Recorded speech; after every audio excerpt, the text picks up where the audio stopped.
guys, I'm Darcy. So I'm here today to talk about handling rejection, which I haven't had to do for a while.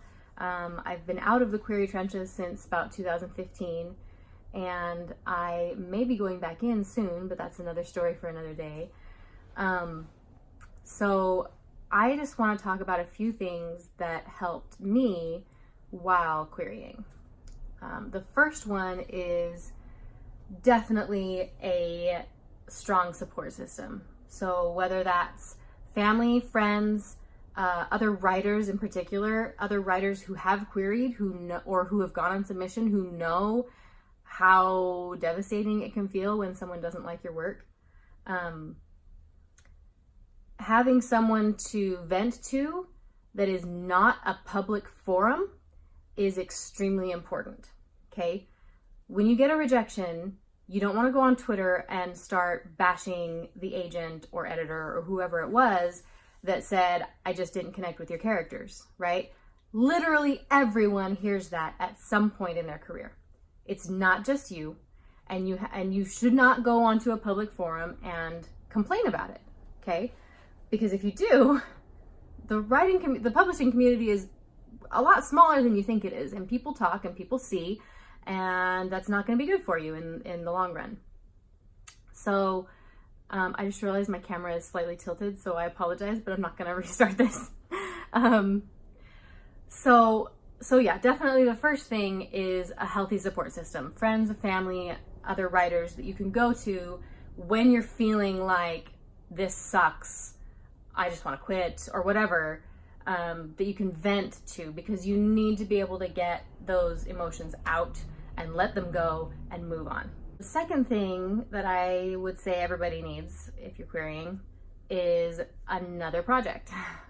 Something else to do, something else to focus on, whether it's, the next novel or a short story or a new job, like whatever it is, you need something else to keep your mind focused on so that you don't have to think about the rejections too long. For me, it's always a new project. I will, send out some queries and then work on the project. And then if I get rejections, I, take a minute, be sad, maybe eat some ice cream, and then send out more queries, which is exciting. It's kind of an adrenaline rush, right? Send out more queries and then go back to the project, right? Or go watch a movie or read a book, like something, anything to take your mind off of that, okay?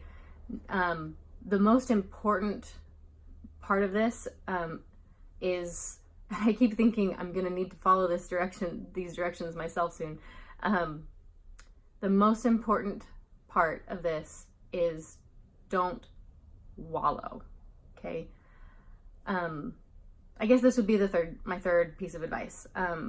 You have to let yourself feel whatever you feel when you get those rejections, whether it's anger or frustration or sadness, however you react, you have to allow yourself to feel it, because those emotions are completely valid, right? What you don't want to do is allow those emotions to then control your behaviors and email the agent back saying they're an idiot or something like that. Don't do that. You can be sad and you can be frustrated or angry or whatever and not be a bad person, okay? Allow yourself to feel whatever you feel and then move on, okay? Whether it's, like I said, sending more queries or going and watching a movie or going out to dinner, hanging out with friends, or writing the next book, okay? You've got to have something else to do. So those two are kind of connected. I know that's not much, but I think those few things make all the difference, for me at least. Obviously, if you know that you suffer from, that you can, have depression or anxiety attacks or any other, mental illnesses, keep tabs on yourself, okay? Let your family and friends know what's going on. Let them know, hey, I might get some rejections. I might feel really down for a couple of days. If you know that that's gonna send you into a spiral, take precautions, okay? Know yourself and prepare for that, okay? Knowing that rejections are going to come actually takes a lot of the pressure off. Like, yes, we all want to, send out 10 queries and get 10 requests back and, have them all be for fulls and have them all want to represent us. We all want that. But that's not what happens, because not every book is meant for every agent, right?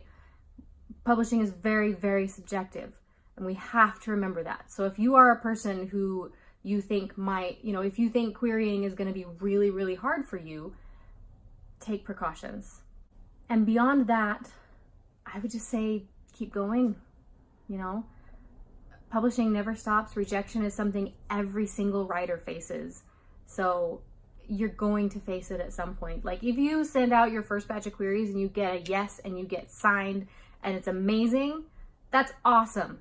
That does happen, right? Rarely, but that does happen. So if that happens to you, congratulations, I'm happy for you, awesome. But then you're gonna have to put your book out to editors, and that's gonna be tough. And if the editors love it, then it'll get published, and then you're gonna have to send your book out to readers.